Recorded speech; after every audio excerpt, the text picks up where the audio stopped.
And today we're going to talk about how does my energy affect the life around me.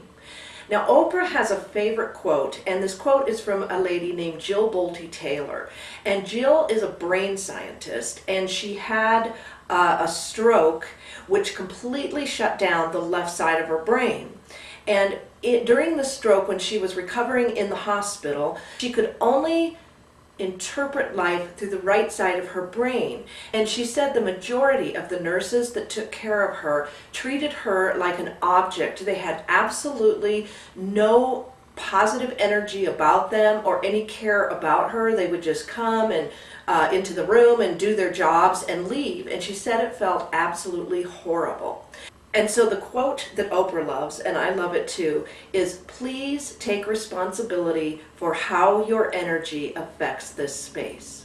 I think this is a question that we should all ask ourselves. How does my energy affect others? And not just people, but animals and the living life forces around us, because everything is alive and everything responds to our energy. There's a movie called I Am by Tom Shadyac, a great filmmaker. And in this movie, they hooked up a little petri dish of yogurt to monitors. And Tom was not hooked up to the monitors, just the yogurt. And he was to think stressful thoughts, and they were going to monitor the energy of what happened to the yogurt. And it was such a fascinating experience to watch this. And so at first the monitor was down and he was calm, and then he started thinking about his manager, his business manager, and the meter just spiked on the yogurt because it was picking up his stress. And then he thought of his lawyer, and the same thing happened. It just spiked up and the energy shifted in the yogurt. Tom was not hooked up to anything. He was not hooked up to the yogurt.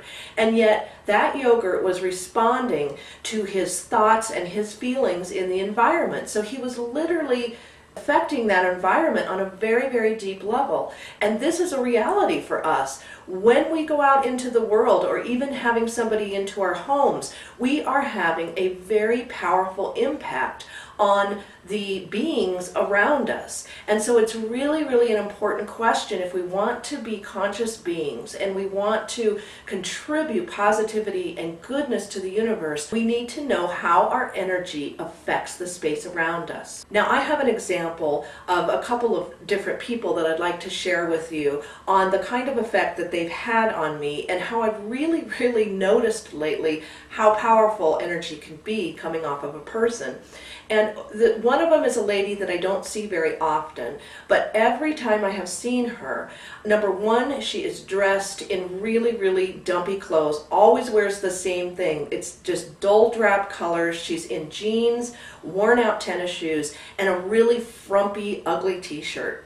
And this person really, really struggles, and I do have great compassion for her because she really struggles with life and being happy in life. And so when you see her, her face is always drawn down, and she just looks like she's in so much pain and so miserable. And she looks twice as old as she is as well.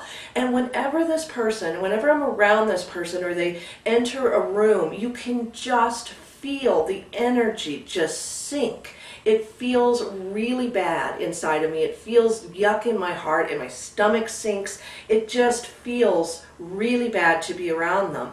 And because of the way she dresses and stuff, the message that she sends is, I hate myself. And you can feel it. Without her saying a word, you can feel, I hate myself. And also, one of the real interesting things about this, I have never thought that clothes and image make a difference. And I'm still not big on that. I've never put that much attention even on it for myself. But I realized to this lady, it really does matter and affect the people around you as to how much. You don't have to do a lot. I'm not saying you have to be a fashion queen, but just make a little time and effort to put on something bright and pretty, or wear a little makeup, or put on a little jewelry, just something, because it truly, truly affects the people around you when they see you. If you're in dumpy, frumpy clothes and you always look horrible and your energy is saying, I hate myself and I don't even have enough respect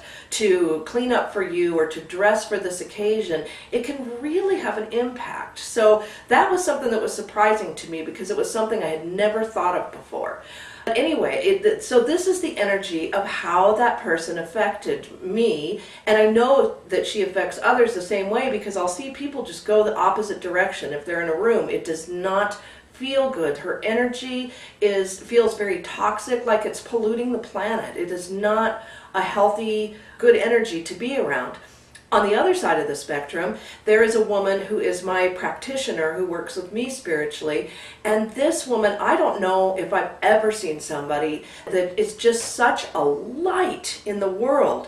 This woman just radiates joy, happiness. She's effervescent. She's light. Her smile. I have worked with this lady before in an office. I have done sessions with her. Like I said, she's one of my spiritual helpers. And I have seen, you can see her energy and light and her God self shining even in photographs. She's that amazing. And she always, of course, takes the time to look nice, and she's not a fashion queen. She radiates, I love myself and I love you. And she radiates this joy and this happiness and just emanates the highest vibration. And whoever is in her space, even if you're working in an office environment, she would light up the entire office space. And no matter what kind of mood people were in, she would walk through the door and it would just lift the energy. And the next thing you know, people would be smiling or talking. It's a beautiful thing to be around her presence. You cannot help but be blessed by it. So I have some suggestions that we can do to take a look at our energy and to work with it to make sure that the energy that we're taking out into the world, or the energy when people enter our homes and come around our own environment, feels really good to them. And one of the first things to do is to set the intention. Everything that crosses my path feels increased aliveness. So I put that intention out before I go out into my day, that everything that crosses my path feels increased aliveness. Now, by carrying that intention and keeping it at the forefront of your mind, you will catch yourself throughout the day that if you're starting to get into a bad space or not feeling so well, and you can feel that your energy is not good, maybe you're angry, maybe you're frustrated in traffic, whatever it is, then just remember, everything that's crossing my path, that is within my sphere, I want it to feel increased life. May divine love be alive in me. That is another very powerful intention to set when we're going out into the world. And the second thing that we can do is, all of us have moods and we have bad days, and sometimes we're going through really, really challenging times.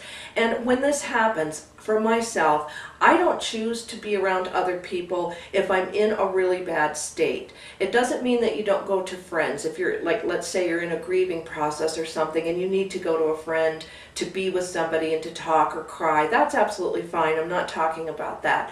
But sometimes, we're just in a really funky space. Maybe we're really depressed, or we're feeling, frustrated or really angry and working through something. And my suggestion is to not be around people when you're like that. Stay home if at all possible, and work through your stuff and try and clear yourself out before you step out into the world, so that you're not in some funky dark space that you're working through and then carrying that out into the world, like the lady I had mentioned. I don't think that she's aware that her energy has that kind of effect on people, and that she really would be better off not attending things or not meeting with friends if she cannot get herself out of those funky moods in those dark spaces and bring a little light and joy to her interactions.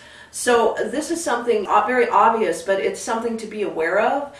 And then thirdly, I think that we need to learn to have control over our moods. And this comes from practicing all of the stuff that we talk about all the time here, about not living from our ego and believing our stressful thoughts and getting ourselves into that worked up space where we're in a doom and gloom kind of way. So if we're doing our practices, our spiritual practices, and we're meditating and we're taking care of ourselves, our energy is going to stay pretty clear because our consciousness will be pretty clear. And everything that crosses your path will have increased life. And then the third thing I've already kind of touched upon, but it was something I thought was so superficial, but I've learned it's really not. Take some time and attention to your image, your physical image. And it's really, we can lift people up through cheerful, bright colors. People respond. Color and the vibration of color is a really real thing that can make a big difference. And just knowing that somebody has taken the time, that they love themselves and they groom themselves well and they present themselves well, and I'm not talking fancy. You can be in jeans and a t-shirt with, you know, some earrings and your hair fixed cute, and that's enough.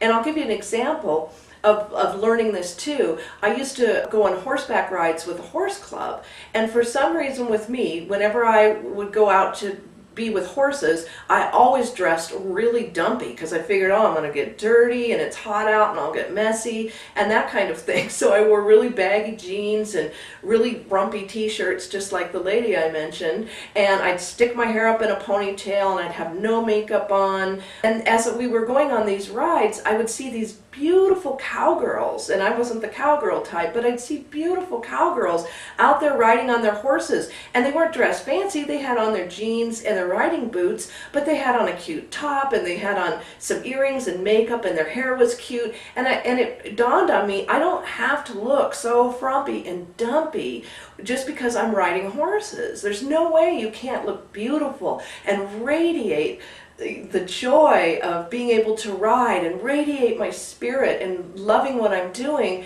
in a higher level. And so it really, you know, was a wake-up call for me. So I just encourage you to just consider that when you go out in the world. Take a little extra time to make sure that whoever you're meeting or whatever you're doing, that you've put a little extra beauty into yourself so your natural beauty can shine through. And you really will make a difference. People will feel better being around you when you've put a little effort into your image. And another thing that we can do, and I touched a little bit upon this again, but it's about learning to handle our moods and how we respond to life.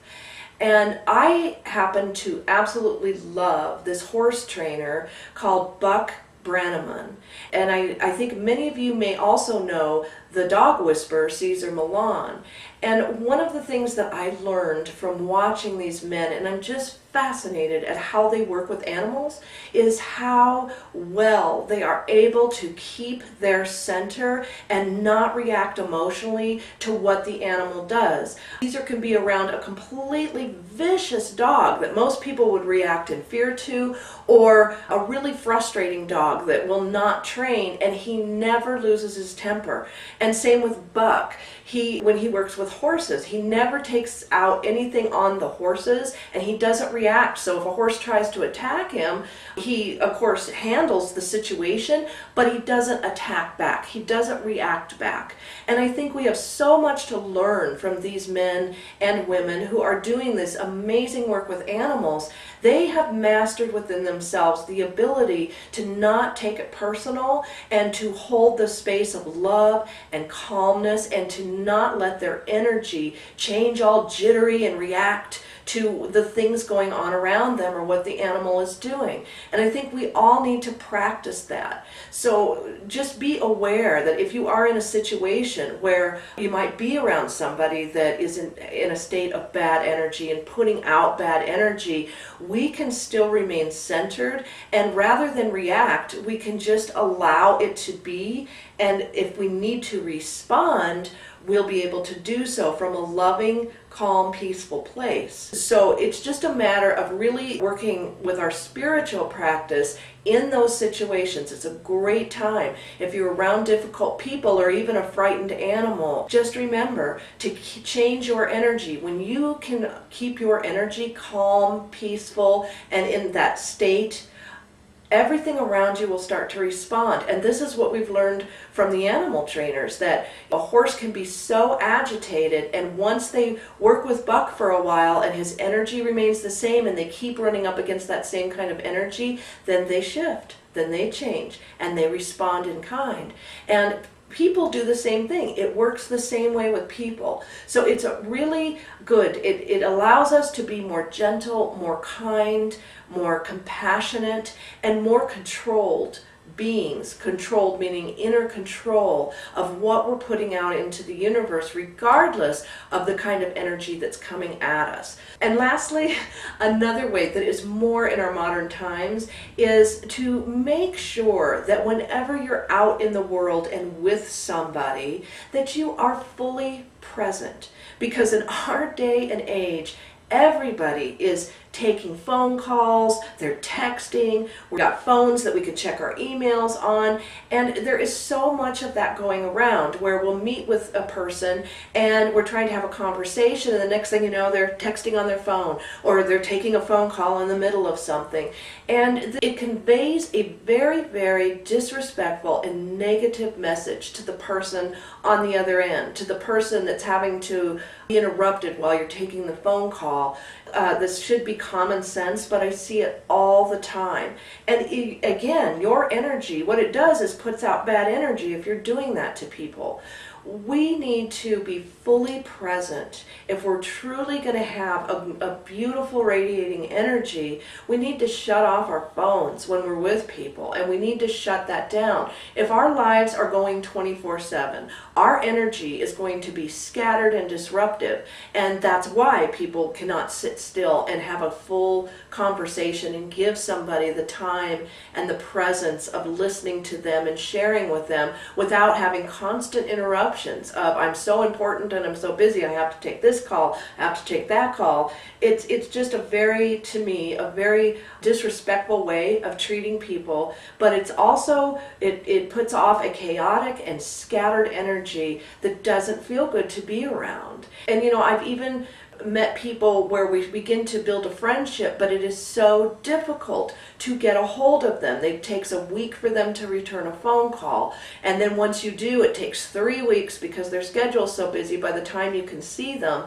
And for me, that's not really a workable thing. I mean, it's fine that they live that way, but for me, I don't want that. I want people in my life that have space and time to enjoy others, and it shouldn't take 4 weeks because somebody's schedule is so packed. And then when they do, I've noticed, fit you in, they're not fully present. They're still, you know, their mind's on something else, or they've only got a half an hour to fit you in before they're off on the next thing. This is something that feels terrible energetically. So if you are one of those kinds of people and that's your way of living, that's fine. But if you want to work with your energy and how you're affecting others, then we need to learn to drop some of these modern habits that we have and shut off the phone and turn off the emails and be fully present and make space. Don't cram somebody in 15-minute to half-hour slot and then off you go. It's just not a full good energy feeling situation for people. There's not enough time for a give and take and a real communication and an experience of enjoying a friend or a person. So thank you so much. I hope that these tips are helpful, and I hope that it'll allow you to look at yourself and question yourself and set an intention. Every day, may divine love be alive in me and carry that kind of energy out into the world. And everything around you is affected by it. Like we talked about with the yogurt, it doesn't even have to be a person or an animal. The plants and the planet and mass consciousness itself is affected by that. The more good energy that we can put out into the universe, then the more we're contributing to the whole, and the more the whole universe can thrive. So we're doing not just something for ourselves, we really are serving through higher consciousness the change we want to see on this planet. So thank you, and I will see you next time.